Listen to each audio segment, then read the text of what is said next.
Hello, welcome to the VOS, the Victor's Business School on VOS. The video just show actually on VOS. I'm so excited. That's why I'm excited to see you all. My family, when I appreciate when I cabo, and how the weekend ago. I hope say when all they do well. Now stay tuned. And what I want to do is I just want you to sort of share the link with your friends and family because tonight is going to be awesome, especially if you live in Diaspora, maybe in London or perhaps you live in the USA.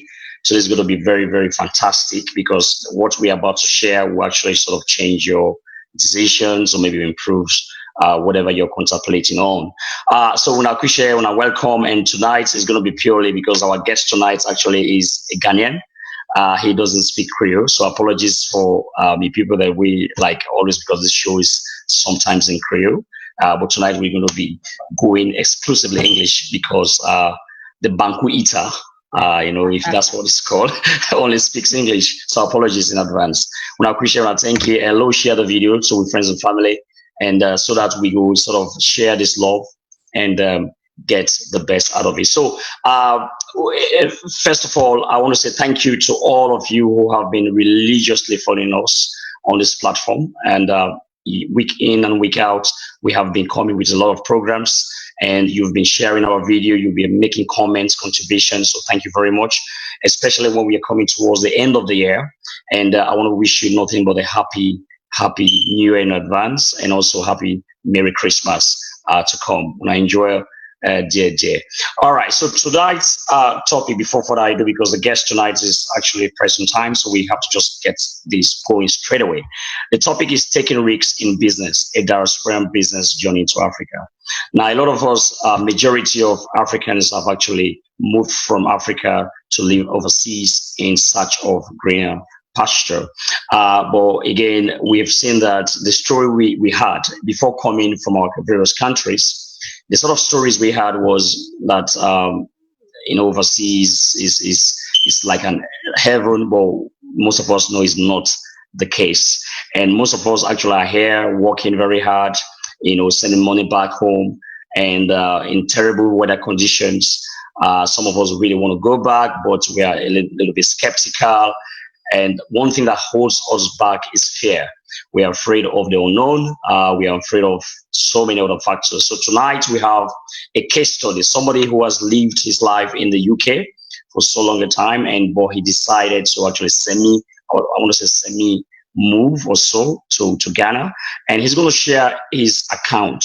So I'll ask him some relevant questions tonight that perhaps might help you make your own decision, as a person. And also, as always, if you want to sort of call in at any given point in time to ask questions or make your contributions so that we can help people who are actually trying to make decisions to relocate to their home countries, then please make sure you call that number.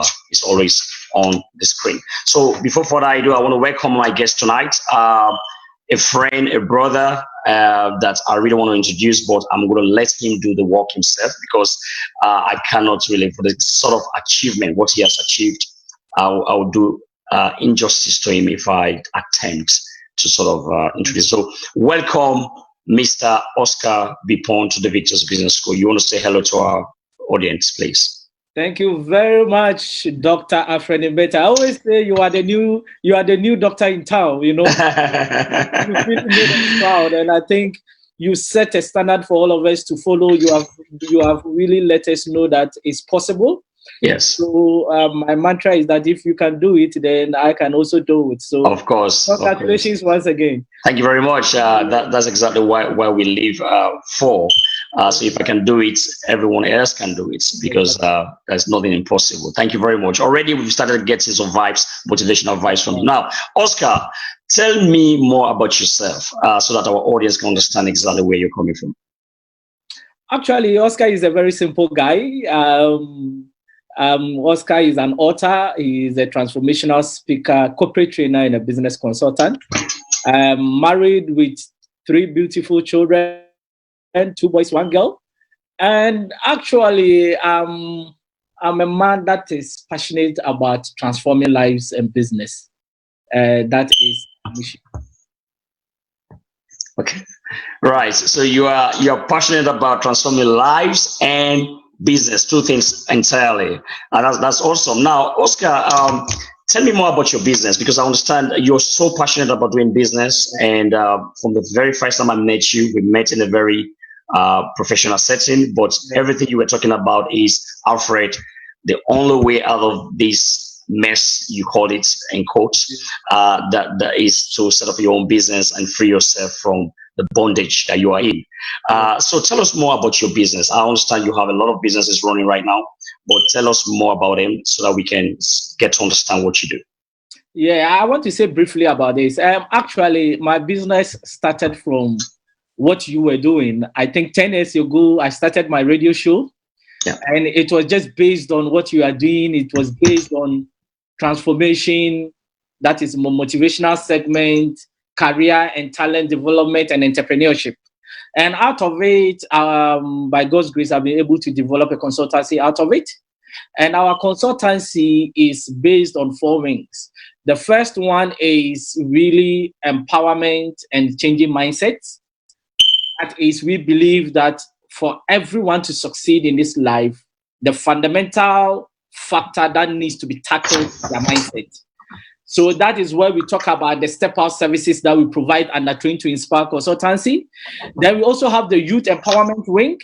We believe that the next generation is the youth. So if we can invest in them, for them to believe at this age, younger age, then we can say that we have got a very good future in terms of Africa and the global space. Then we have also got the business training and development side, where we provide business training and development for corporations, and also the consulting side, where we bring a strategic twist to businesses that is helping them to stand out in the marketplace, for them to have a considerable market share. So basically, these are the 4 areas that we tackle in terms of our business. And that is one of the reasons why I went to Ghana, Africa, precisely Ghana, to really go and penetrate the market with this ideology. So I think we'll come more into why and other stuff. So definitely awesome. Thank you very much for sharing that little story about your businesses that you do, or at least a description of them. Now, how did you get into business? Because it all started from work, definitely, like just like the way we all started. You were not, I'm sure perhaps you were not born in a family where, or perhaps I'm making an assumption here, but for the sort of countries that you and I were born in, one of the things that we do before even getting into business, if ever we are to, was to work. So how did you get into business? What inspired you? So it stems from my dad. My dad he was an assistant director of education in Ghana, and throughout his life, he has always got a business on the side. So there is one thing he has been telling me all these years. He says, Oscar, you can always have a job, but always add a business to it, and wait till the business overtakes what? Your career. And I think for him, at his age over 70, the man is not rich, but he's got his own pension. He's written about over 13 books, and that is what he's surviving on. I remember when I went to Ghana, I was asking him, where is this your friend? Where is this your friend? Where is this your friend? And 7 out of 10 were dead. And I'm like, what's wrong? He said, that's what happens when you are using your pension pay to look after your children. You know? So some of these things have really motivated me that, look, even if I have a career, I should have a side business. And I've been doing this over the last decade. When I finished university, 2 years after finishing university, I had a business center in one of the polytechnics in Ghana. 3 years after, I had a publishing company. It's still alive in Kumasi in Ghana. It's still working fully fledged. And the idea is that we want to really get out of the career ladder. You can use it as a start, but you don't need to stay there. If you want to stay there, then you need to get to the top, because that is where the money is. That's where the resources are for you to do whatever you want to do with your life. Yeah. But I always say that the career path is like a triangle. At the top occupies a very small space, and that is where the money is. That's where the resources are, and few people can occupy there. So if you want to get to that top, you need to work harder, because there are so many people at the base, but everybody wants to get to the top. But in the entrepreneurial space, it's a very, very open space for everyone. If you've got a very good idea and you've got a very good strategy to survive your idea, you can be in business. It's not as easy as said, but it progressively, you can really break through into the market. So progressively, we've been working over days. We are not where we want to be, but we are always glad that we are not where we started from. Precisely. Yes. So what when I see you speak every time, what I sense is passion, and so like, what drives that passion? Because your passion is unbelievable. Trust me. If people were to meet you in real life, what they see radiating from you is the passion that you carry in everything you do. What drives that passion? Because it's very unbelievable. I think I've been answering this question, I don't know, for the 18th time. Every time people are asking me, what drives you? Why are you able to be consistent with what you do? Because I've realized a lot of people are not consistent in our generation because the distractions are too much. It's not their fault. So for you to focus on one thing for you to succeed is very difficult. Now, what drives my passion is that my talent. You see, Alfred, for you to be able to identify your talent is key, because you see, your talent comes with a level of passion. A lot of people are struggling in life because they don't like what they are doing. And if you don't love what you are doing, passion is not aligned.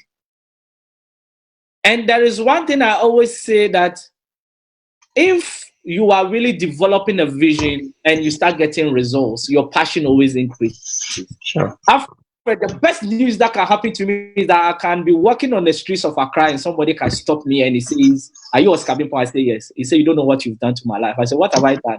He said, "Because of you, I've started my own business." It's so fulfilling that I cannot even stop what I'm doing. These kind of testimonies, they are coming. It's so amazing. There is a young guy I went to Ghana. He has been calling me on Messenger. I wasn't picking up. One day I said, let me pick up and listen to what this young man wants to say. He said he wanted to meet me. So I met this guy. And this guy gave me a copy of his book. And he said, I came to train their staff that was 2017. Right. And after the training, he has been writing the book for the last 3 years. He wasn't consistent with writing the book. And since I left, he started writing the book. And this is the results. And the amazing aspect is that the book is being published by a US company. And he came to give me a copy. That is because of me that he has been able to achieve that. Right. Now, these are some of the things that drives us. You see, if you identify what you love doing, it doesn't become a job, it becomes a hobby. Sure. And I've never seen anyone that have failed in their hobby. It's like if your hobby is playing golf, Alfred, if your hobby is playing golf, and today you lose, tomorrow you will still go because you love doing it. It's what you love doing. Okay. Now, because this is very interesting, because you read books and you listen to a lot of motivational speakers or people who have become successful. One thing that always comes out is passion. But someone might be listening out there and say, you know what, I don't even know my passion, for instance. I don't know what passion is, and how do I find my passion? How do I find my talent? So in your case, I want you to give us a practical examples, for instance, because that passion, as far as I'm concerned, and based on what you've just told us, is what drives you to do what you want to do. And how do you discover your passion? And give us a practical example exactly of how you discovered yours. So there is something about everybody that's unique. There is something. And you see, you have to, some people, they know, but they haven't paid attention to it. Let me give you a typical example. During high school, a senior was punishing me, and he told me to kneel down. And at the time, we were doing our first high school magazine. And I was kneeling down for an hour, and he told me for me to get up, I need to write a short story that is going to be published in the magazine. And the story that I wrote, everybody was like, wow, who did this? Who wrote this? People were looking for me. Now, since that time, I'm talking about 1993, I have got it at the back of my mind that I'm good in writing, I'm good in inspiring people, but I didn't know how to really nurture it, how to really bring it out. Now, I went to Ghana 2008, and somebody invited me to a business seminar, and I love their business model. I said I was going to do it. So I started a business alongside my business. Now, this is what happened. One day, during their business meetings, they allow you to, the last 20 minutes of the business meeting is for motivation and inspiring people. And one day, they told me to do that segment. That was my first time even, I think, standing in front of that crowd. And when I finished, I had a standing ovation. That was 2008. And since then, I've never looked back. Now, to identify your talent, there are 3 ways. 1, now, the watch that you are wearing, Alfred, it was manufactured by somebody. Sure. Now, if I want to know the functions of that watch, I need to go back to the manufacturer. Why they created that watch, why that model of watch, why that functions on the watch, why this one is unique than other models. They are the best people to tell us. I always ask people, who created you? You might be listening to us, you might be a Muslim, you might be a Christian. I'm a Christian, I would say God created me. Now, my question is, go back to the person that created you and ask that person why they created you, because that person is your manufacturer. He holds the reason why he created you. Because there is something that's been embedded in us uniquely that was meant for us to survive. That thing is not education. That thing is what we call talent. Right. I always say talent is God-made, education is man-made. Perfectly put. Yeah, but the best form of talent is a talent that is aligned with what? Education. Your education, yeah. And let me just stop you there. I know you said there are 3 ways you can discover your talents, and you've just given 1, and there are 2 more to go. But because I don't want us to lose sight of this specific, it's very vital. Now, you made 2 very good statements there. That a statement that says your education and talent are not the same. In a way that your talent is from your maker or whoever your source is. You have to go back to your source. If you believe in God, then that's where you get your talent from. That's the source of your talent. And education is like what you use to refine your talents. But that education should be in line, should be aligned with your talents. Now, this is a huge area because we've seen a lot of youths going to universities, going to polytechnics, studying courses that are not in line with their talents. So what would you say to that? Because it's a huge problem. People finish their university degrees and they end up not even using that certificates. They end up doing something else. So I would perhaps say they wasted 3 or 4 years. You may not want to call it waste, but in actual fact, if the assignment was for you to first discover your talent, then align that with education, I think it would have saved you much more time. So I want you to touch more on this. I want you to touch more because it's a huge issue facing our youth in particular. And most of us that are even older have faced this issue before. Alfred, I'm not using my first degree to really survive in the marketplace. I'm using my talent. It's as simple as that. Right. Now, you see, I've seen a lot of doctors that are frustrated. I've seen a lot of lawyers that are frustrated. It's not that because they are not good in what they do, but they don't have passion for what they do. It's not aligned to their talent. I can tell you that some doctors are meant to open restaurants. They are meant to cook. They are not meant to be in a surgical room. So every time they are frustrated. Why? Because they were not able to identify their talent. Now, identifying your talent and aligning with education means that if you want to be a footballer, that is your talent, right? Then I believe that if you want to go to university and have any course, you have to do physical education. That is aligning your talent with education. But we are looking in a world now where the world has set certain standards that, look, if you become an engineer, you are going to earn more money than trying to develop that particular talent. So it doesn't really align. So people go in for courses that they think they are going to earn more, but at the end, they end up being more frustrated. All right, let me just stop it there. It's becoming very interesting. Tijan Kuruma, by the way, let me just welcome the audience. A lot of comments coming through. Almira said, Almira Wilson is one of our presenters there. And Josephine Betts, that's my mother, saying, good evening, VOS family, my number one fan, good evening. Almira said, very true. I think just affirming to what you said. But that's a very what would I say? There's a debate going on here. Tijan Kuruma says, I disagree with your assertion that one should follow his or her passion. Let me know when I can weigh into the debate. Now, Tijan, there's a number on the screen that you can call at any time. The lines are open. You can actually interrupt at any given point in time. So if you think you have any contrary opinion to what Oscar is saying, it'll be good for us to learn. So please call in at any given point in time. But what he's saying, Oscar, is that he disagrees with your assertion that one should follow his passion. In other words, he's saying that perhaps there's an exception to the rule. So I want you to touch on that before we actually proceed. You see, what we are saying is not black and white, right? Yes. What we are trying to say is that is the best, right?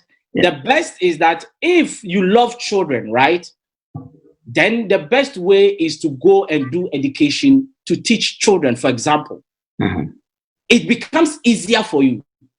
Some nurses are frustrated because they are not born to really care for people. It's not their calling. You see, I met a very Nigerian guy who is a comedian. And I think this one even takes me to my second step of identifying your talent. Yeah. And this guy is so funny. He's so funny. He everything that comes out of his mouth, you will laugh. Right? Now, such a person, if you say such a person should go into medical school, I think the alignment is not going to be that stronger if that guy goes to maybe go and ask an entertainment or whatever they invest. Yeah. That's humanities. Because he's good at what he does. And if you believe that, no, your passion is A, but you still want to pursue an education in B. That is you. But what we are trying to say is that if it is aligned, it becomes easier. Even that is where success even becomes easier for you, because you see, you wake up to do whatever you want to do with it. Okay, I think we need to demystify the concept of passion, just for the purpose of the arguments that we have tonight, or the discourse we have tonight. Let's break it down. I know you've touched on it, but for the purpose of tonight's argument or tonight's discourse, what is actually passion? Just by simple definition, so that whenever we make measure of passion, this is exactly what we are referring to for the purpose of the discourse tonight. What is passion? You see, let me put it this way. You can be passionate about something, but in a wrong way. For example, let's say somebody is passionate of being an armed robber. He loves to be an armed robber. That is what he loves doing. It's like he wakes up in the morning, he's a kleptomaniac. He wants to steal, right? That is passion in a wrong way. Right. Now we are talking passion in a positive way. That is something you love doing to impact lives in society. Right. Now, when we look at all the top people that earns good money, that are really influencing our world in a positive way, they are passionate about what they do. From footballers to sportsmen, to athletes, to whatever. If there is not a level of passion, you can't get to a certain level. I remember I listened to one interview by Usain Bolt, and there's one thing that he said that really amazed me. He says the 10 seconds race is the most easiest. The most difficult is training for 4 years for that 10 seconds race. Mm-hmm. Let me tell you, if you don't have passion for what you do, you cannot train for 4 years just for 10 seconds race. Okay. Now, let's take, for example, this reminds me, I'm just giving you a case scenario of the tennis players, Rafa Nadal and Roger Federer, right? And between the two of them, of course, Roger Federer has always won more trophies than Rafa Nadal. Now, when you watch them play, right, and if you've watched tennis, you will see that Rafa Nadal uses twice his energy to actually hit the ball. So you see him screaming, like really stretching very hard to hit the ball. But when you see Federer in action, he plays as if he's playing. Like, he doesn't really stress. He can be on that court for hours. So between the two of them, I'm sure perhaps you watched tennis. Who would you say is more passionate about his job, or who would you say is more talented at tennis than the other? You see, passion is not about shouting or showing energy. Now we are transitioning from just raw passion of loving what you do to skill. Okay. So skill can even differentiate between two passionate people in the same industry. Mm-hmm. So I think I gave this example at an interview that was just last Friday before I just bought the plane to London. And I said that you can have 10 women who can cook jollof rice with the same recipe, but it will taste different. Yeah. That is skill. The two of them can be passionate about cooking jollof rice, but their skill will bring a difference. Mm-hmm. So skill separates the passion that we are talking about. And let me tell you that the fact that you are passionate doesn't mean that you are going to be successful. Exactly. That was another question I wanted to ask. But passion brings consistency. Right. Consistency in the sense that if you love what you do, even if you fail today, you go back tomorrow and go and do it. Yeah. But a lot of people they don't really love what they do. That is why they face a bit of challenge, they give up and either go and start something new, mm-hmm. or they never start anything at all. Right. So passion in itself, I call it the fuel of life. If a car does not have fuel, it doesn't move. Sure. What causes you to move in life is a life with passion, mm-hmm. a life with something that you love doing, a life with something that, you see, sometimes you are not even paid, but you love.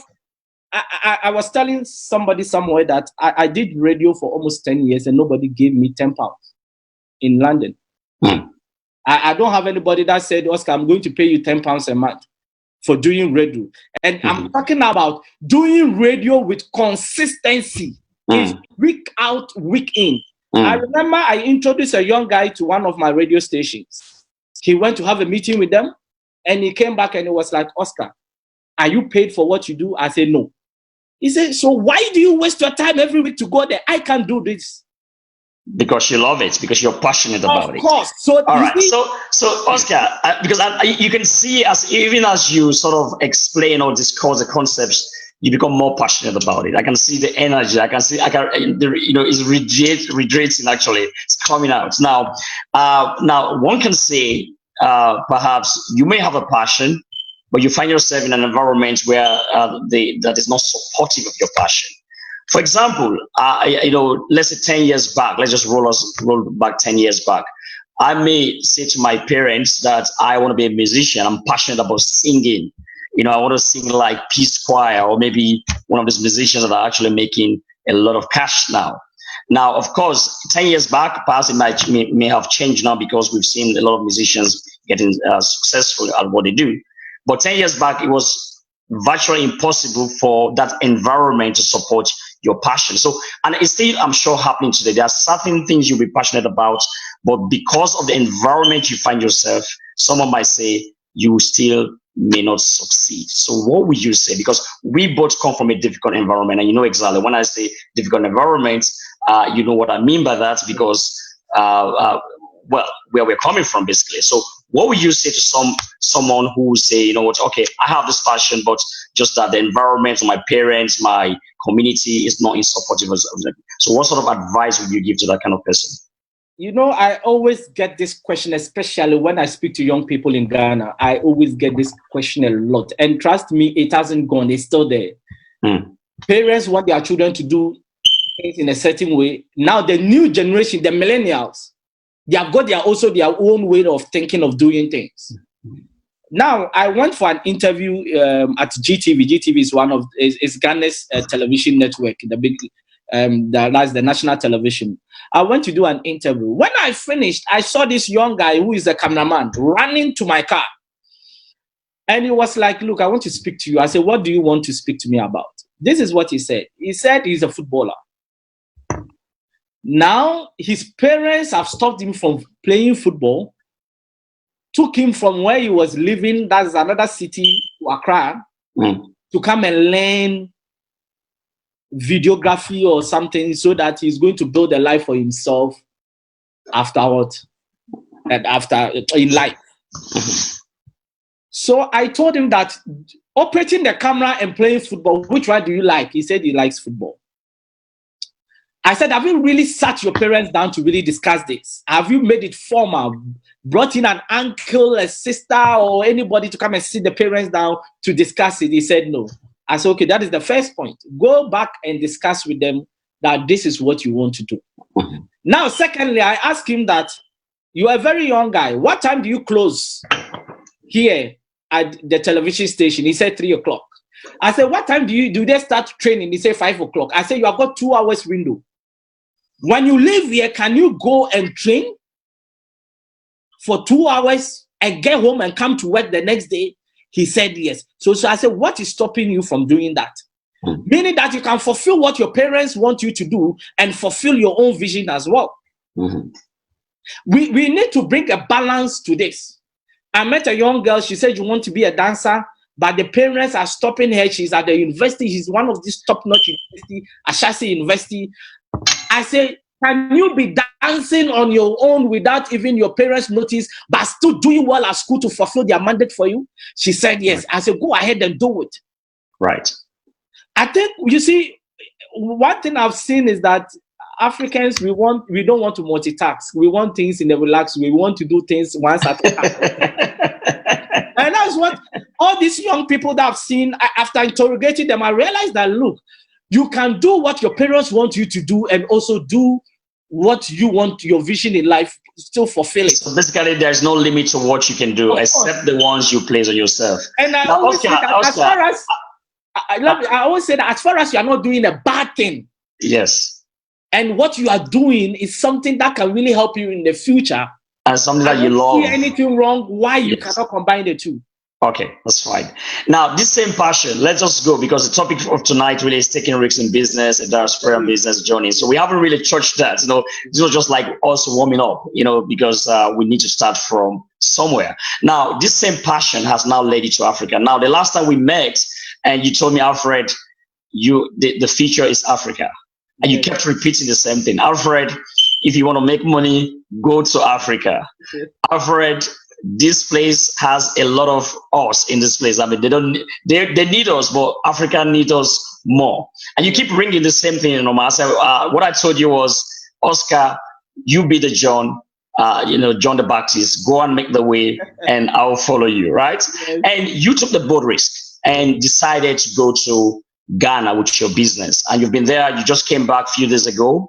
And by the way, just to let the audience know, Oscar has been listed as in 2019 as one of the 100 most influential Ghanaians. So we have among our midst today one of the most influential Ghanaians, according to one of the most credible institution that ranked the influential people in Ghana. So that's what we have tonight. Now, Oscar, you decided to go to Africa. You spent 7 months there, and currently you've built your business there, and you're just here on holiday. You're going back in January. Now, what made you think Africa? Despite the fact that a lot of people are going to the sea to come to Europe, I'm sure even when you were down there, you're telling people that I'm coming back, and they'll be like, "Are you really crazy? Are you for real?" And when you say, "No, what?" Despite all the difficulties of what people are saying, I am going back to Africa. What led to that decision?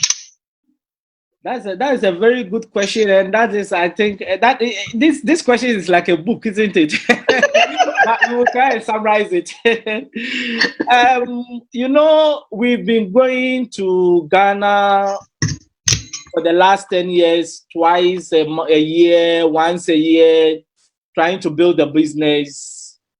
I remember one time I went to Ghana, and there was a pastor that was following me on social media, and he was like, "Oscar, I've been following you, and I've seen your exploits in Ghana. Now you've tested the UK soil, and you have tested the Ghanaian soil. Which one do you think is fertile for you?" And that really kept me thinking. And I was like, I believe the Ghana soil is more fertile for me. You see, what we are trying to discuss here is that we are not saying everybody should go to Africa. No. We have to make that statement clear. Okay. We are not saying everybody should go to Africa. Okay. But there is one thing I've learned in location. That location is very key in business. Alfred, there is one particular stationery store, I've forgotten the name. And they are in London here. They are in the UK. They always position their business where universities are. Location. So I've got to the stage where I realized that with the kind of business that I'm doing, location is key.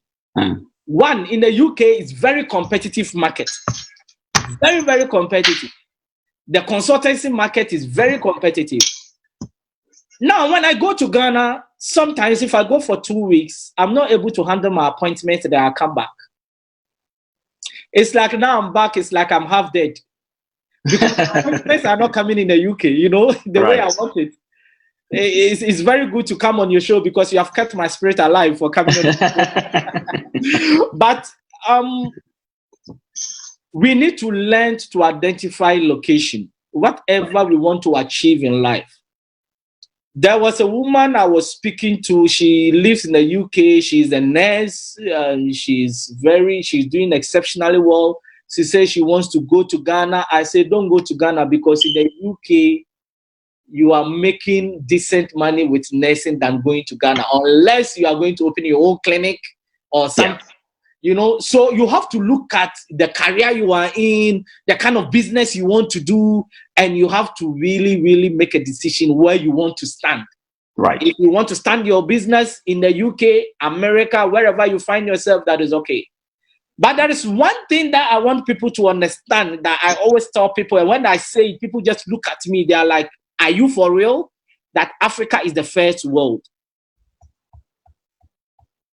Somebody that is really watching on Facebook and now quote me. Africa is the first world. You see,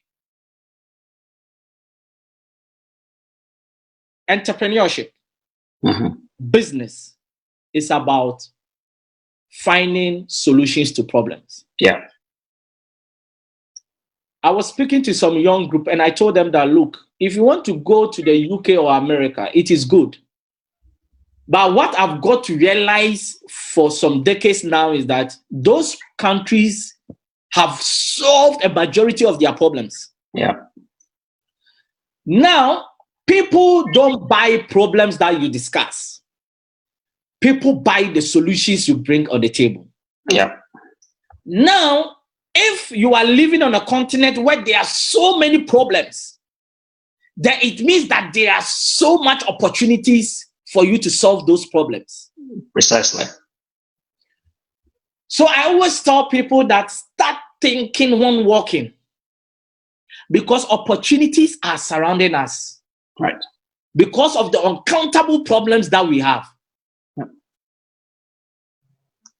So if, for example, those of us who have lived in abroad for so long a time, when we go back to Africa, we put our ears, our eyes, our mind on the ground, we start seeing opportunities that people are not seeing. Yeah. Let me give you a typical example of a man that left UK. I think he was working with HSBC, went to Ghana. I don't know how you call porridge in your country. Yebe, we call it yebe. You call it yebe, right? Yes. In Ghana, we call it cocoa, right? In Ghana, we call it cocoa. Cocoa. This guy was working in a bank in the UK. He just got fed up. He carried his bag and he went back to Ghana. Now, this guy decided to just add value to yeba. Is it yebe? Yebe. Yes. He just added value to yebe. What did this guy do? He now got his polythene bag is branded. It's called Coca Cane. That is yebe cane, right? That is his polythene bag. He's put it in a nice cup with a straw. Your sugar, your milk, all in a small container. What this guy has done is he has added value to yebe. So now the corporate world, people is sitting in their offices, people driving, they just stop by and they buy yebe, branded yebe. It's like we drinking, how do we call it? Starbucks. Starbucks, right.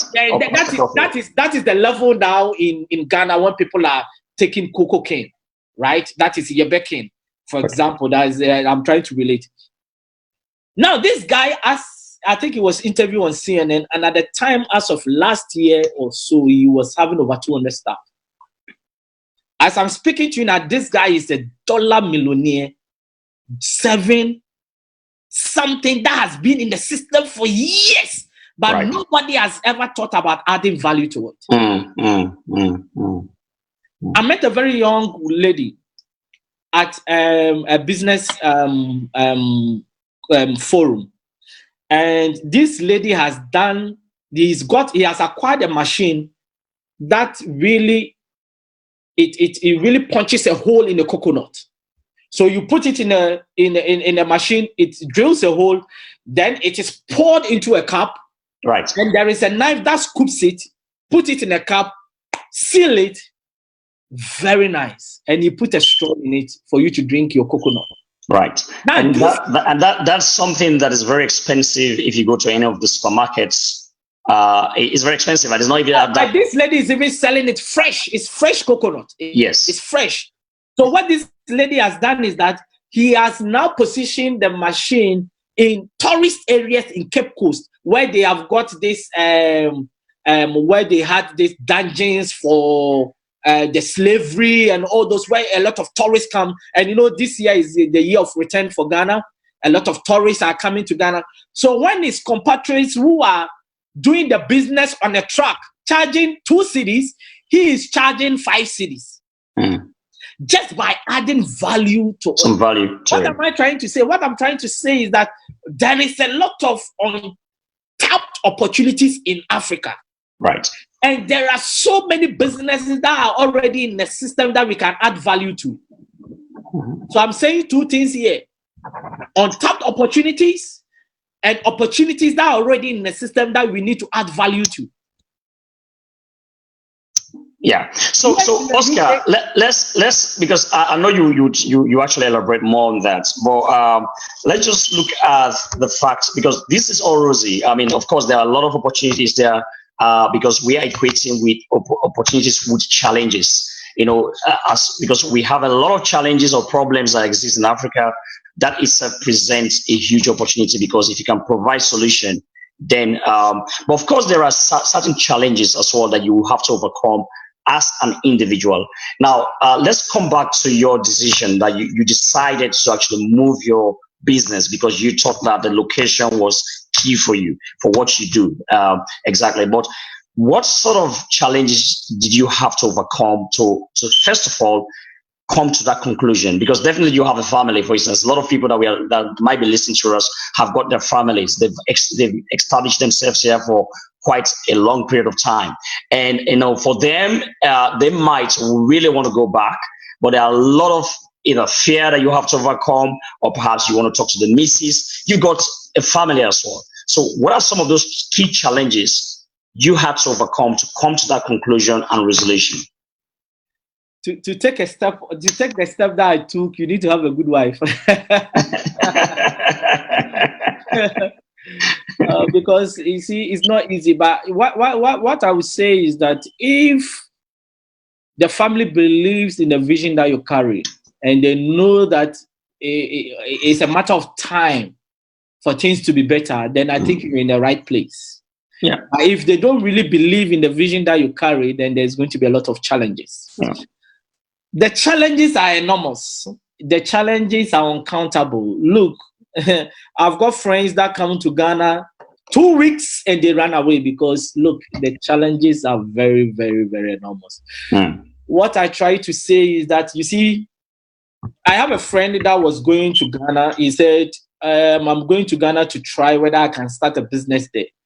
I told you that don't go, because the mindset is on the wrong premise. You're not going to try. You have to prepare your mind that you are going there to succeed. It's the fundamental step. Right. When you have that mentality that you are going there to try, I can bet you that if you are having a British passport and indefinite, you come back in 2 weeks. So basically, decide to succeed. Basically, so you're deciding to succeed. There's no plan B. You don't have to have plan B. It has to be plan A. Okay, I see that. because once you have a plan B, that's when things get tough. You now start deciding quickly to have a second plan. You will not last. you see, there is a lot of things we even take into granted. You take for granted in this country, like internet. Yeah. Can you imagine you want to send an email, an agent email, and internet is not even working? You can easily get frustrated and you'll be on the next flight.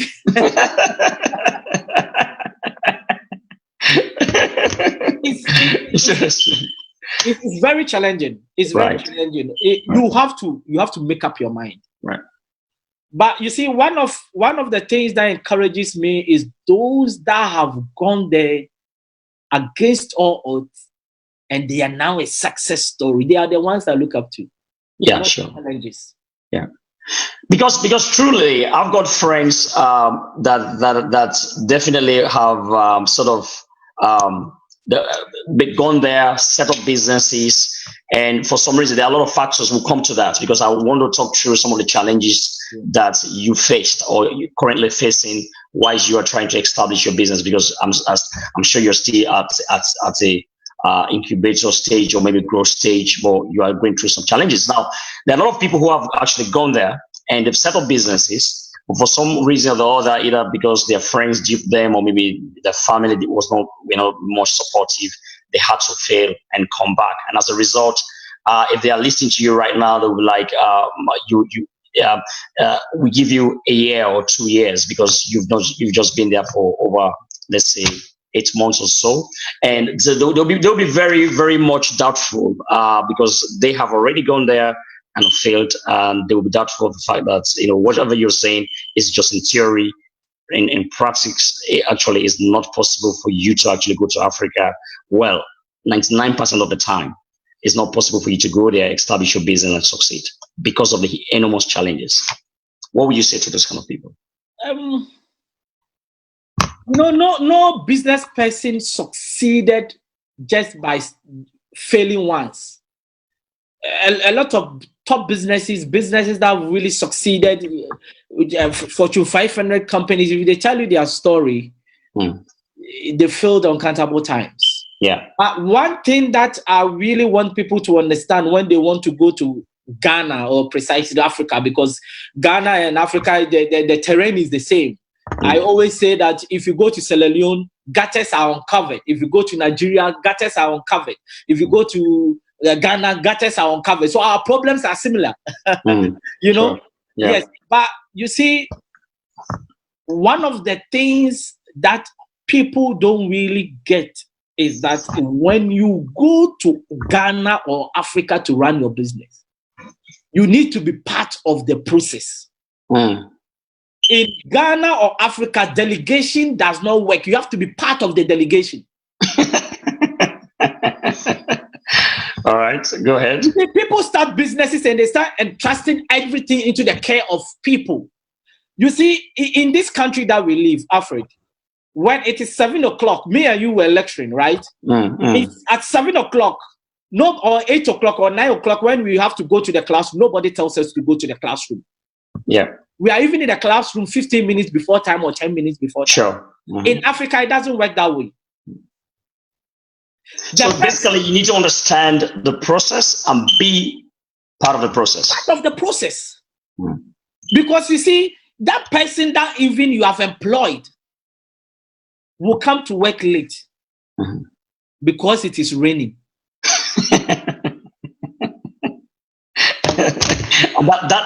That's alone will just tear you apart, because where you're coming from, such is not even accepted.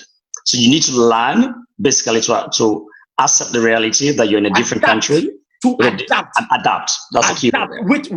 Adapt with patience and trying to find a rhythm that what you have got and what they have got, you can come in between and build your business. Right. You have got an appointment with somebody, right? And the person, you say, oh, okay, so what time are we meeting for the appointment? And the person will be like, okay, let's meet 10, 10:30 or 11. I'm like, what time is that? He said, we can meet 10, 10:30 thereabout. Is it 10? We're meeting 10 or 10:30. You see, you get there 10 o'clock and the person shows up at 12 o'clock. If you're not careful, you'll be frustrated. But that is how that terrain works. You need to have patience to really bridge the gap. There are two ways. If you need me more than I need you, I will leave. If I need you at that circumstances, then you wait. I have to wait. Yeah. But all right. Now this perfectly. Sorry for interrupting, but this perfectly just landed us into the challenges. Yes. So in your experience so far, and if someone is actually looking at it, watching us right now, contemplating about opening a business in Africa, come, let's say 2020, what are some of the key challenges that I know you've been touching on it, but just give us some key challenges that you are currently facing and ways we can overcome those challenges so we can be prepared before we leave. Okay, so challenges. One of the things I want people to do when they start a business in Africa is they have to be there themselves, right? Otherwise, the challenges that you face will lead to high blood pressure or heart attack, right? Some people are living in diaspora and they are running business and trusting into the care of other people. I'm not saying everybody is bad. There are good people that can run your business very well. My business is being run in Kumasi by my brother. What I left for him 10 years ago, he has doubled it. That he has raised the business to the next level. Right? There are people that can support your business. There are people that can help you to run your business. But to get those people is what you have to look for. Mm-hmm. Secondly, systems does not work the way you want it to work in this country, right? Like here, me and you, we can just sit down and open a business online. Bam. Yeah. The next week or 3 days, I've got my letter that my business is registered. These are the shareholders. We go to the bank, we open our accounts. Easy. In our part of the world, they will even say online, but the online does not really work. When you do online, you still have to be there physically to go and do one or two things. I always say that what emails does in this country, in Africa, you have to be there personally. And some of these things can be very frustrating. Very, very frustrating. So systems and structures don't actually work. So you have to find a way to make sure that the systems and structures, you adapt a way for it to work for you. Right. I cannot give you plain white, black and white, that this is how it works. When you get there, you'll find a way to survive on the marketplace. You know? And also, having the right people to work with is also very challenging. I think initially, if you are not careful, you just hire and fire. And why is that?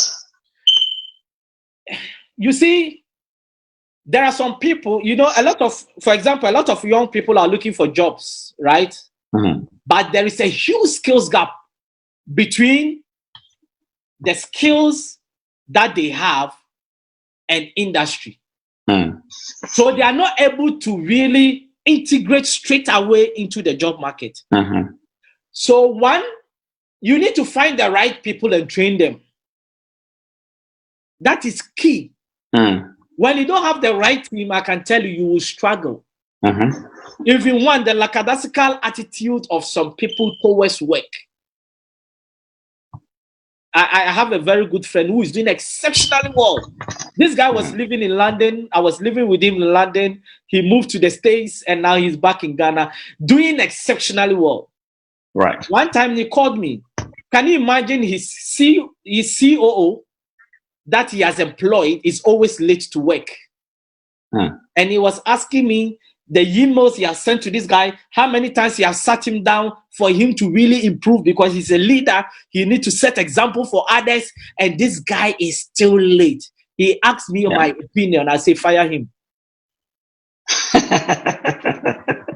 Because if you have done all these and he's still coming late, it means that where you are going, he's not ready to go with you. He's not ready. Yeah. So it's better. You are running and basically he's crawling. Yeah. It's better to terminate this contract. Yeah. It's very and yeah, Oscar, we'll come back to that, but let's just keep in touch with our audience because there have been some comments coming through and we need to read. And also I need to encourage the audience that please, if you, our listeners, beautiful listeners, by the way, if you want to call in at any given point in time to sort of make your contributions, you know, there are a lot of you out there that have got real life experience on businesses that you've set up, perhaps you failed. And this is why this platform is really important. So we can come together. Oscar has actually given us his time and he's sharing his own personal experience. His experience might help someone out there to make a decision or maybe sort of re-strategize on what to do. So that's why we have this platform. So please, if you have the numbers on the screen, if you think you want to make a call to make some contributions towards real life challenges that we face, and also some of the opportunities that are there in Africa that we can tap from, or our role as Diaspora also actually in developing Africa, you can call in at any given point in time. So let me just read some I'm going to read some Facebook messages, by the way. And Tijan Kruma, we are still waiting for your call. It will be good to talk through your assertion saying that following your passion, you don't agree, you disagree. And this is why we have this platform. So please feel free to call that number, or you can literally just leave a comment on the Facebook page and we'll make it a point of duty to read it. And Abid Kamara say, hi everyone, viewers, family and friends, stay blessed. Of course, Ibrahim Sorisi says, excellent topic that requires in-depth analysis. So Ibrahim, yes, we agree. If you want to call, you can actually call and make your contribution as well. Josephine watching, Abdullah says, passion is not the only driver. some people do things out of necessity, sorry, but then develop passion and love to that profession. So in other words, it's saying there are other key drivers, covering your passion. Now, Abdulbas also said you might have passion, but it is not your calling. It can take you anywhere. So this is very interesting. It's saying that your passion is normally not your calling. So something you have to make note on and make some comments on, please. He's saying they're not the same thing basically. And Abdulbas say it's called PAP, not Yebe. Yes. So what you're referring to, sorry, apologies, it was PAP. We call it PAP, not Yebe. Right, yeah. Apologies about that. Ibrahim Sori says that's optimizing value proposition and brand strategy. Okay, the same Ibrahim says identify a niche market and create a market funnel to deliver your products or services key. So, was just buttressing what you were saying, that there are a lot of challenges in Africa, and those challenges, amounts to opportunities, and our role is to find solutions to them, and so that we can make money. But again, let's come back to some of the comments. So perhaps you want to sort of comment on one or two of the comments before we proceed to the next questions, because I've got like 3 or 4 questions to bang through, and so that we can just have a bit of a discussion as we go tonight. Thank you. Over to you, sir.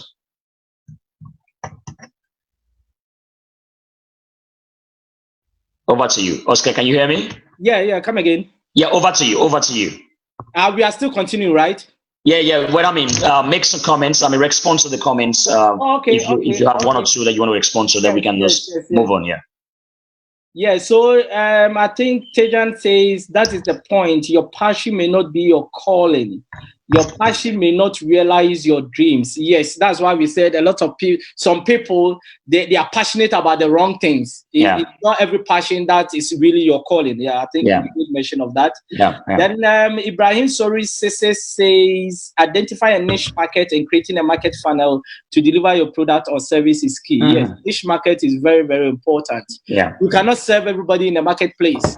You can only serve a niche market and try to really try and have a strategic focus to whatever you really want to provide. So, and you see, the amazing aspect is that, like the Ghanaian market, for example, is becoming competitive. So I always tell people that the earlier the better. Because the earlier you step your foot into the industry, whatever industry you want to be in, the better for you to have that market share over time.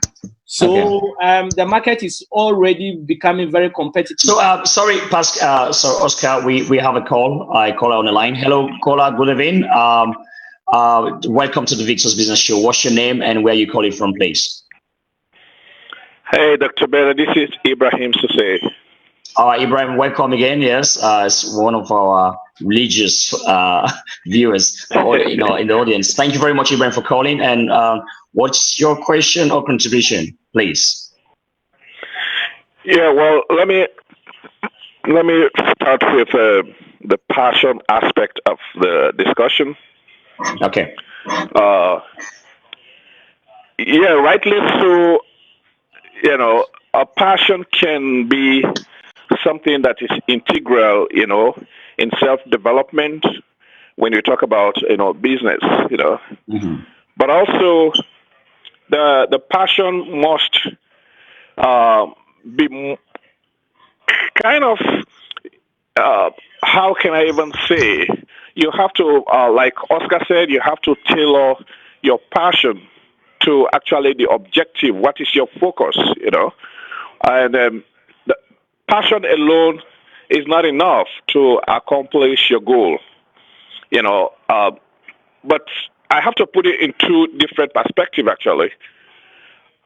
Some people have this idea of being passionate about something, and they just want to have that, connection to whatever they think that is self-fulfilling, And that is the passion that is not geared towards achieving a long-term objective in terms of return on investment, but it's just about self-fulfilling. I'm satisfied with this, and this is what I love to do. But that doesn't work in the real world of business, You might have all the passion, But if you don't have the strategy on how to accomplish what you want to accomplish, which will give that passion some value, I mean, it becomes repetitive because you'll be doing the same thing and then nothing comes out of it. So it's a lot of other factors that will complement you being able to achieve your goal, using your passion. Education, like you said, is part of it, but in a very broader term, because it's not just kind of, streamlined in one particular area. You might have the academic education, but also you have to have the real life on real time, education. Let's say, for example, the world of marketing today, you have to have, a plethora of other insights that will all, and that's why I included in one of my comments there, I said, it's a funnel. After you have all these ideas, you have to create a funnel, a path where through which you can deliver that passion, to have the effects and the results, that you anticipate. So that's what I have to say about passion. You have to wrap the passion around a particular focus objective. Like, this is how I want to get there, and these are the things that I need to get there. So that with my passion and the strategy, I can be able to deliver, something of value, and that then at the same time get a return on investment. So it's a composition of other, things to support your passion in life that will give you, that which you need to achieve. And then. So I will come back because I don't want to take too much of the time. No, that's fine. Thank you very much. Thank you very much, by the way, for calling. Very, very important sort of points that you've actually put across. Oscar, you want to comment? Thank you, sir. And if you feel like calling back, definitely, you're always welcome to call back and make your contributions. We enjoy you and you sharing that knowledge. Thank you very much, sir. Yeah. So, Oscar, you want to make a little response to what our caller Ibrahim has just said, please? I think Ibrahim has made tremendous comments there. I think he has really transitioned the passion to the next level of any form of conversation, because I think the initial conversation was what drives my passion. Yeah. And I think we were on that lower level of. Right. Okay. Yeah. Yeah. I think. Yeah. I think we were on that fundamental principle of what drives us in terms of passion. And I think we were just staying at that level. But, as we say, passion is not enough. Yeah. It can never be enough. There are so many factors that can come in for your passion to be a real success. Yeah. So sorry, you're just saying passion is a starting point, basically. It's a starting point. It's a starting point. Yes. All right. I'm very mindful of your time. I know you're enjoying the conversation already, and this is what energizes you, and this is your passion. We can sense it. I'm sure the audience can already sense that this is already your passion. So let us go to some of the things. So if I wanted to start a business now in Africa right now, I know you've touched on the challenges and some of the things we should be looking for. But what are the key advice or pieces of advice you can give to me? For instance, I want to start a business now in 2020, and apart from what you've just said, would you summarize some of the advice that you might give to someone watching, or perhaps Alfred that is actually passionate about setting business in Africa? So I think the first one that I would say, Dr. Alfred, is, I think I've said that one already. You have to make a conscious effort that this is what you want to do. Mm-hmm. There is no ifs, there is no buts. Yeah. Especially those of us who are living in diaspora. We go with the mentality that, look, I'm going to try whether it is going to work. Mm-hmm. We said earlier on, you don't need to have plan B. You have to have plan A, that you are going to win. With that mindset, when you face challenges, we'll rather find solutions to the challenges that you are facing rather than coming back to the UK or America. Sure. So that is one. You need to have a conscious effort. Two, look for people that will guide you. I mean, good people that understand the terrain, that knows, because you see, in Europe or America, there are structures in place.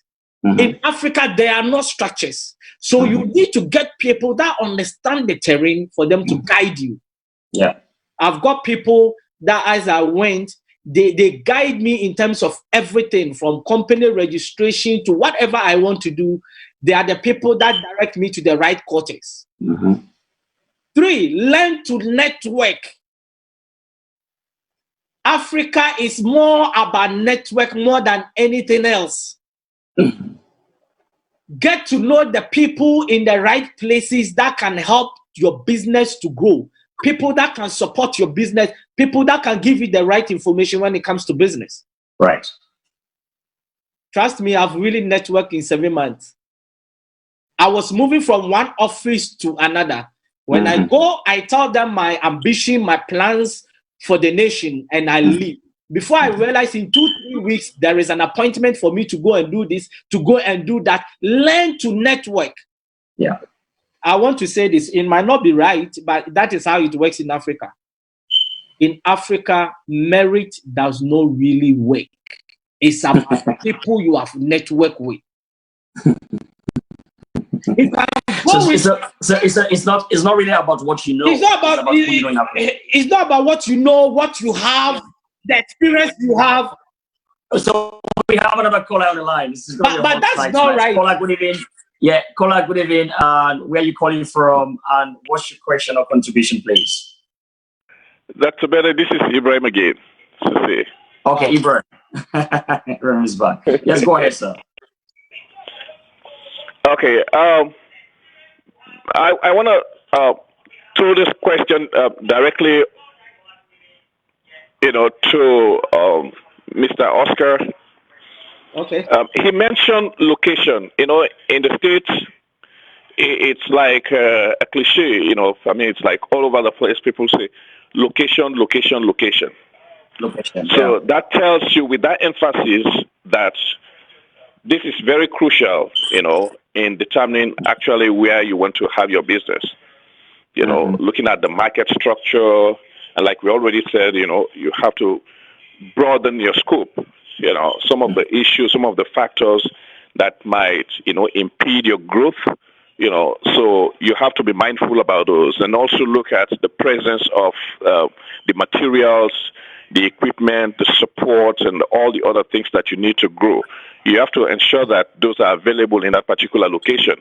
And then it's like we used to say back in the day, back in Sierra Leone, and we say, closer to raw material, Yeah. But nowadays is the market share, the size of the market, despite the fact that we have, the internet, you can operate from anywhere. Yeah. I just want to ask Mr. Oscar.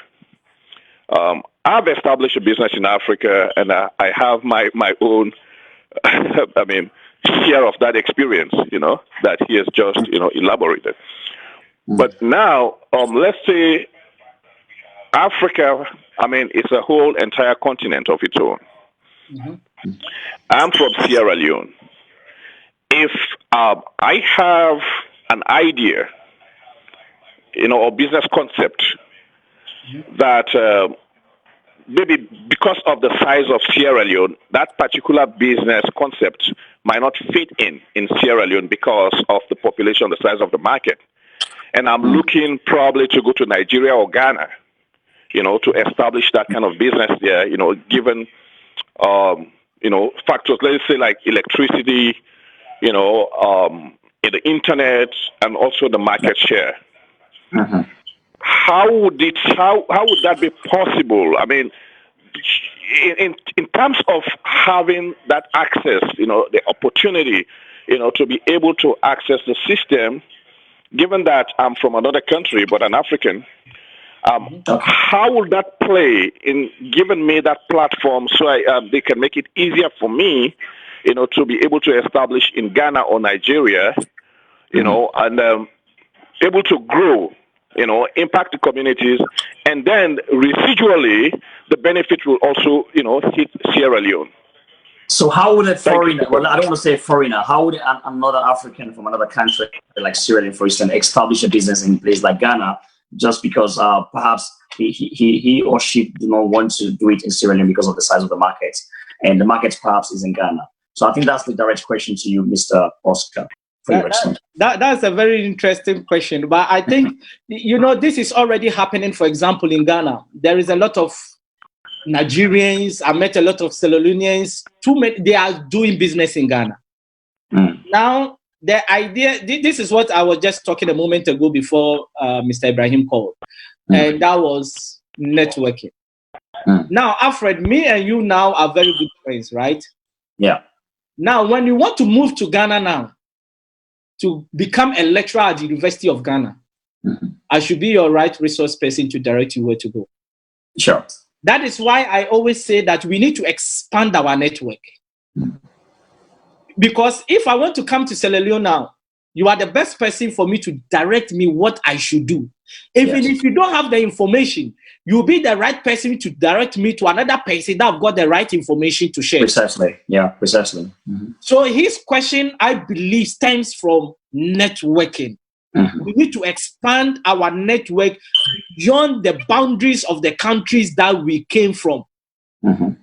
I've got a lot of Nigerian friends.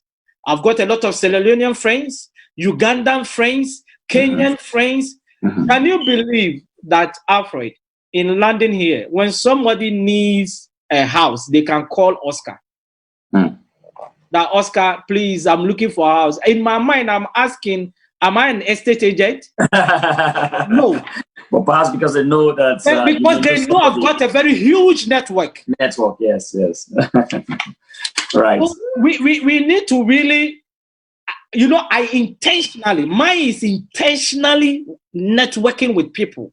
Right. I intentionally network with people. Sometimes I go to conferences not because I just want to go and listen to what they are saying, but because I know that Alfred is coming there and I want to go and network with Alfred. Right. Okay. That's fine. So you've just nailed him. I'm not sure. Mr. Abraham, are you still there?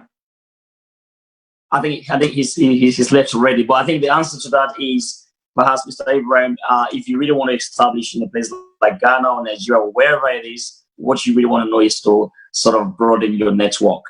Find a friend that is from not Sierra Leone, Ghana, or maybe Nigeria, and that can lead you, because you need someone to actually guide you in those places, especially if you are you don't tend to understand it. And I want to add this quickly. I think sometimes we also rely on third parties. Sometimes you can just go straight to wherever you want to get the information from and go and ask real questions and get real answers as well. Yeah, precisely. Yeah. All right, thank you very much. Oscar, I think we will wrap up with one or two questions because we spent some time, considerable time, and very beautiful time, by the way. And what do you think is the role of diasporans in the economic development of Africa, for instance? So we have a huge number of foreigners or not foreigners, Africans living overseas, for instance, and we know that the continent is suffering from a lot of problems in your country, in my country, but we're good at, most, not all, but most people are actually good at just bashing, crying down the continent or their countries, not preferring solutions. So what do you think our role is? We have got a tremendous role to play, Alfred. Dr. Alfred, if you ask me, we have got a huge role to play. The reason why I'm saying that is that we have got so much experiences, and we have experienced two different worlds. And these two different worlds has really opened our eyes for us to really find a balance between the challenges that we have and the solutions that we can really bring. Precisely. One of the things that I want our brothers in diaspora to do is that we need to start sharing our experiences with people.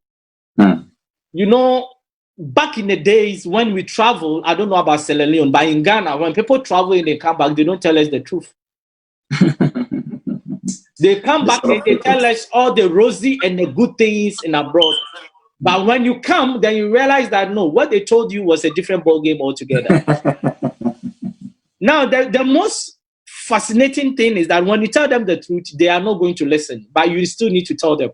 Sure. And you just leave it for their conscience to really judge them. I remember I was in Ghana for 3 years from 2008 to 2010.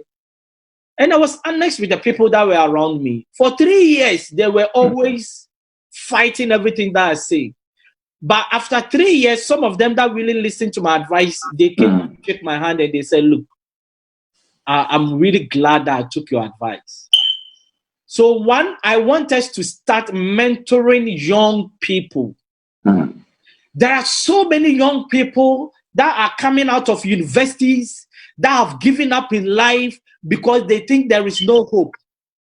I want us to start from our experiences, sharing our experiences and mentoring them.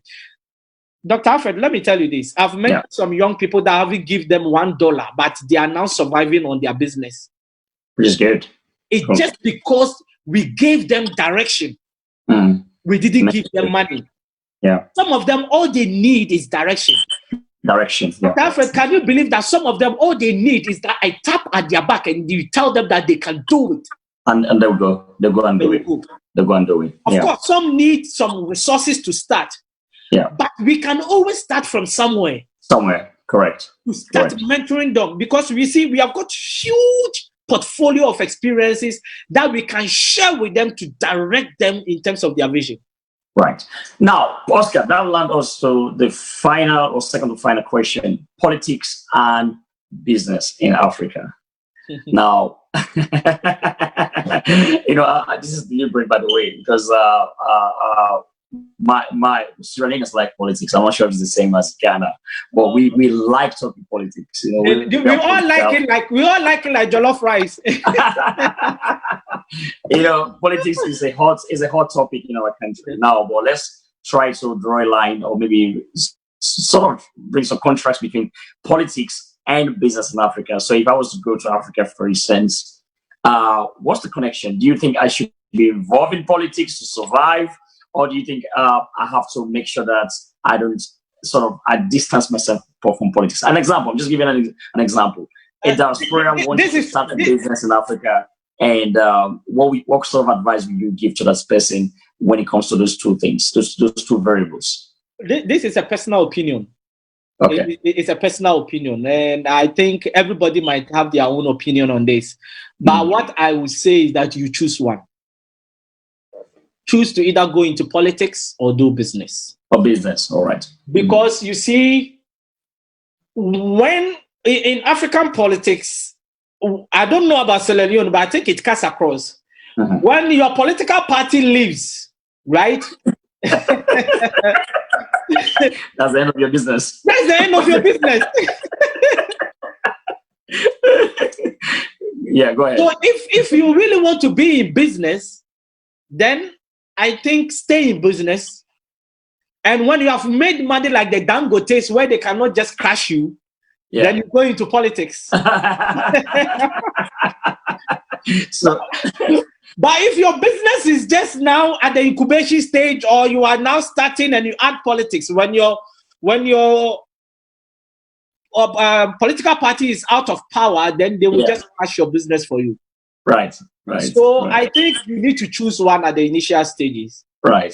Go into politics and use politics as a means of changing lives, or you go into business. Yeah. Because if you mix business with politics, then every 4 years you just have blood pressure. Because when your government changes, definitely that will be the end. There might be problems for you. Yeah, because sometimes we don't really think about that. Oh, Alfred business is really impacting lives and it's really making a difference in the market, or even having the economy to thrive. It's like Alfred is an enemy. If we leave him to succeed more, he's even going to help their party to come back to power. It's a donor. Alfred is a donor to his political party. By the way, that question was really deliberate. It's not like I'm involved in politics, because I share the vision. I share the notion that you should separate politics and business. These are two different things. I'm an entrepreneur. I don't want to be a politician, perhaps not anytime soon, because you never say never. But of course, I agree with you. At the beginning stages, you have to separate it. When you would have arrived and successful, of course, every government will want to do business with Bill Gates, for instance, because, or Dangote, the Dangotes, because they add enormous value. to that. Now, I know you're a family man, but I want you to leave us with your parting words, especially for our brothers, our sisters, our diasporans, or even our youths that are in Sierra Leone watching you right now, or maybe that will watch you after this program, even to your friends and families and young people that are looking up to you, that are following us right now. What is your parting words, actually? What sort of advice will you give to us before you leave us tonight? Alfred, first, I want to thank you, and I want to say you are doing a great job. There is a saying that if you are not part of the solution, then you are part of the problem. And I think you are part of the solution to Africa's problem, and I want to encourage you to keep doing what you are doing. There is always a blessing that comes with what you are doing. Sure. Trust me, I've been doing what you are doing for the last 10 years, and it has really opened doors for me. Yeah. Can you imagine sometimes if I go to a TV station in Ghana, and instead of me trying to talk too much, they are like, "Oh, we know you." It makes my conversation becomes easier. So some of these things will open doors for you in the near future. First, I want to talk about those in diaspora. I want them to understand that there are opportunities in Africa, but it comes with its own challenges. Yeah. One, they need to manage the challenges, but they need to put their head down and they need to understand that there are opportunities. Yeah. Now, I can tell you, the Asians are coming in Ghana. The Asians, I was walking on the street of Accra and I saw a Thai restaurant. There is every restaurant is in Accra now. I'm telling you, there is the Japanese and the Chinese are there. Why are they there? You tell me. Yeah, there is opportunities. There are opportunities over there. Yeah, there are opportunities. So there are opportunities. These people are coming to Africa, but we are rather coming to Europe. Yeah. The Lebanese are there doing big businesses. So those people in diaspora, I want to tell you that, look, if it's in your mind to establish business in Ghana, in Africa, in Sierra Leone, I want you to tell you that do your homework and go, because trust me, there are opportunities. The market is not like the way we left it 20 years ago. The market now is ripe, and everybody is having a share of the mango on the tree. So you need to get there and go and have a market share. Right. The second one is for the young people of Africa. I want them to be very innovative. I want them to stop complaining that there are no opportunities. I know the challenges are enormous. Trust me, on the streets of Accra, if you want a shop to start a business, they quote it in dollars. Yeah. How can a young man that finished university, has got a very good idea, really want to start? Next year, we are doing a masterclass, and I'm partnering with ZPay. ZPay is one of the successful diaspora people. His name is Andrew Techiapia. He's the director of ZPay. ZPay does remittances to mobile money wallet. Right. And this guy was living I was living with him, and now he went to the States, he's back, and look, this guy is doing amazing work. And I'm partnering with him. We are doing a masterclass where we want to really invest in young people that have got ideas in technology, or they have got products in technology for us to invest in it. We are bringing corporate Ghana for them to invest in it. The idea is that we want to move from the talking stage to real support. Right. And what am I trying to tell you? I'm trying to tell young people that opportunities are there. They need to learn to start from somewhere. I think one of the challenges of most young people is that they want to really sit in the banks wearing ties, wearing suits. No, look at the opportunities that you can make yourself dirty, but you can make money. Because when you make money, people will not see debt; they will see money. Yeah, they want to see this money. Yes. You know. So I want them to open their eyes and look at the problems, the challenges that Africa is facing, and they should find solutions. I can tell you, some young people are doing exceptionally well, finding solutions to our problem. Now, my last word is that we should build Africa together. All of us should be part of the solution. We have been discussing the problems for far too long. Yeah. We need to start finding solutions to the problems. That's good. And the time is now. Yeah. The time is now. Nowadays, you don't need to be in Africa to make impact. You can be in Europe and still be making impact because access to communication and the internet. Sure. Thank you very much. Yeah, I think that with those words, I think we'll have to end the program here. But again, I just want to thank everyone that have been watching and sharing our content, and Mr. Abraham for calling us all twice, even asking this question, to Jan Kroma for asking that difficult questions, and to all of you. Actually, I cannot read all your messages now. Apologies. But thank you very much for tuning in every week. Watching the program. But if you're out there that you think you have some great ideas, business ideas, or something that is very educative that you think you can share, always, my doors are always open. You can just send me an email to at real, that's REAL, at devictors.com. That's DEVICTORS.com. Just drop me an email and we'll give it an opportunity. This platform is for all of us. Viewers actually has been touching lives in different forms, and I know that definitely some of us have been discussing politics, because I tend to shy away from politics because I'm a business person. But of course, we've been bringing you some latest news, and we want to say thank you to the management, the CEO, for working behind the scene, assiduously to make sure that these programs come live every time. So to Oscar, we want to say thank you very much on behalf of my viewers and the management of the Victors, and I want to say thank you for honoring our sort of invitation to share your knowledge, your experience, because some people don't do this, but you have actually taken your time to come tonight and share some of this information. So thank you very much. So our people, you've had that if you have a business, my own word was sort of my advice would be, don't be afraid. The worst thing that can happen to you is that you will learn. Go there, open your businesses, and like Oscar would say, don't have a plan B. Have a plan A, because if you rely on your British passport or maybe your American passport, and by the time perhaps one or two of your workers fail to turn up for work, you might just get frustrated. As little as that is, will actually get you to pack your bags and go back. So thank you very much again. Next week, we'll be having a very wonderful woman. She's in charge of Corporate Affairs Commission in Sierra Leone.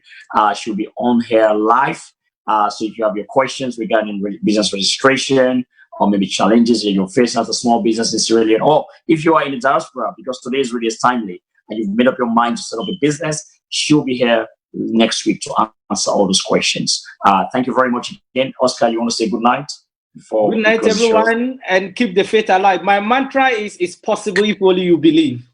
It is possible if only you believe. Not me, but if you believe. Thank you very much. So on that note, I want to say thank you and good night. Have a blessed weekend, everyone. Thank you.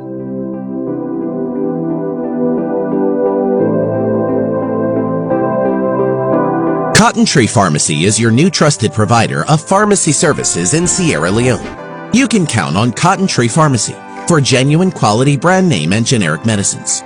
Guaranteed refills for prescriptions issued by doctors in Sierra Leone or abroad. Door-to-door medication delivery service in Freetown and beyond. Free health education. Have you heard about our Diaspora Medicine Connect? With Cotton Tree Pharmacy's Diaspora Medicine Connect, anyone can pay for your prescription online. Bring your prescription to 17 Pademba Road. Collect an invoice.